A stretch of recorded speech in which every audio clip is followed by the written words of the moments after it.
Are you looking for a way to automatically upload video files from Google Drive to YouTube? With zzBots, you can now install this as a bot pack from our bot store. This bot pack contains one bot. This bot will monitor for when a new file is added to the specified folder in Google Drive, and then automatically upload that file to YouTube as a new video. If you are watching this video from YouTube or social media, start by clicking the link in the description. In zzBots, click the install button. If you don't already have an account, you will need to set up a free account before finishing the install. Then click next and follow the instructions to connect to your Google Drive account and to your YouTube account.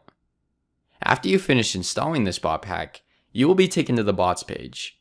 All you will need to do here is select the folder in Google Drive that you want to monitor. To select a subfolder, reselect the parent folder until you reach the subfolder that you are looking for.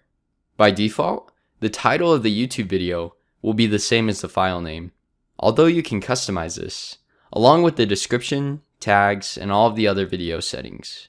To finish, save your bot and enable it, as shown here. After it is enabled, your bot will continue to monitor for when a new file is added to the specified folder in Google Drive, and then automatically upload that file to YouTube as a new video. If you are looking for more ways to integrate your apps together or automate your business, be sure to hit that subscribe button and check out our other videos. And if you have any questions, just chat with us on our website at zzbots.com and we'll be glad to help you.